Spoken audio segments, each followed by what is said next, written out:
it's really clear that New Jersey is trying to move in a completely different course, and I think it's a course that other states have to move in and that our country has to move in. And it's not easy.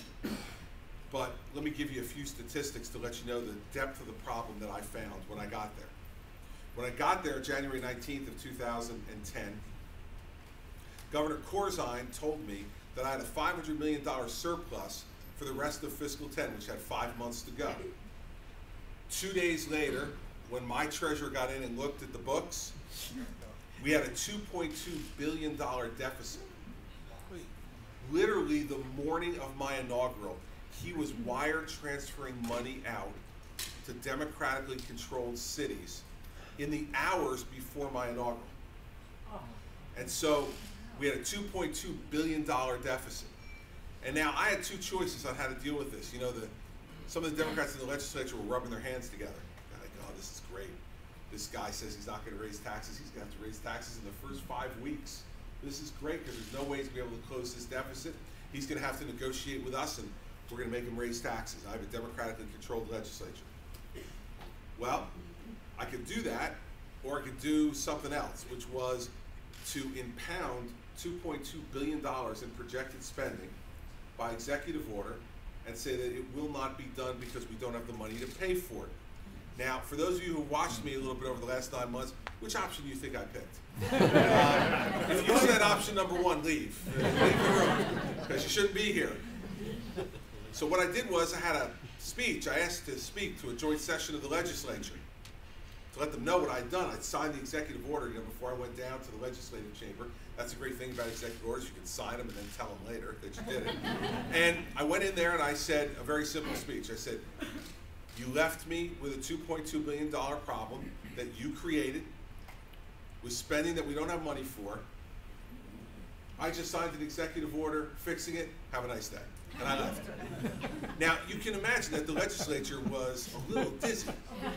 And the press went to them afterwards and said, well, what just happened here? Can he do that? And they were, calling me names like Julius Caesar and Napoleon Bonaparte, all those great leaders of the past. And I said, the next morning to the Senate president, who's a Democrat, we were walking into the State House together. He said all these awful things about what I had done in that morning's paper. So I said to him, Steve, listen, I have an idea. I'm going to go upstairs and vacate that executive order. I'm going to let you guys figure out where to cut $2.2 billion in spending. And he said, oh, Governor, don't overreact. I'm sure you did fine. We're just saying that. We got it done. We didn't raise taxes or establish any new taxes. And then we turned immediately to the fiscal year 11 budget. That was an $11 billion deficit on a $29 billion budget. And so now the Democrats were really excited because they're like, now he's going to have to raise taxes. There's no way he's going to pull this move without having to raise taxes. And they said when I submitted my budget, which was a budget on March 16th that balanced the budget without any increased taxes or any new taxes on the people of the state of New Jersey, would have their taxes and fees increased over the last 8 years 115 times. They said, well, we want you to raise taxes and want you to raise the income tax, and if you don't do it, Governor, we're going to close down the government. Your budget's dead on arrival. Now, they had done this 4 years earlier with John Corzine, except they had been arguing about how much to raise taxes. And Corzine wanted to raise it more than the legislature did, and they closed down the government. And very famously, Governor Corzine moved a cot into the governor's office after the government was closed down. He called the press in, and he said, I moved this cot in here, and I'm not leaving until this crisis is solved. So I opened the people's government again to sleep right there, that cot. Now, these are the same folks who had done this 4 years earlier, so I felt when they made that threat that it was incumbent upon me to call them in and remind them that there had been a change of personnel. And so I called them in and I said, listen, I know you guys closed the government, and of course I moved the cotton here, and I remember all that. I just want to make something really clear to you. I sent you a balanced budget with no new taxes. And I am not signing any new taxes or a tax increase on the people of New Jersey. You want to close down the government, that's fine. You'll be closing down the government.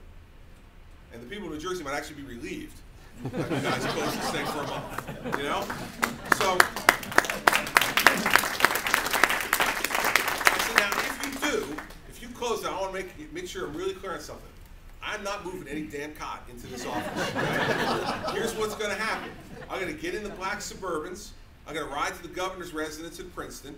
I'm going to go upstairs. I'm going to order a pizza. I'm going to open a beer, and I'm going to watch the Mets. And when you're ready to open the government again, give me a call, and I'll be happy to come back. But until that time, that's where I'm going to be. And so, if you don't think I was, willing to accept my degree of pain, I was going to watch the Mets.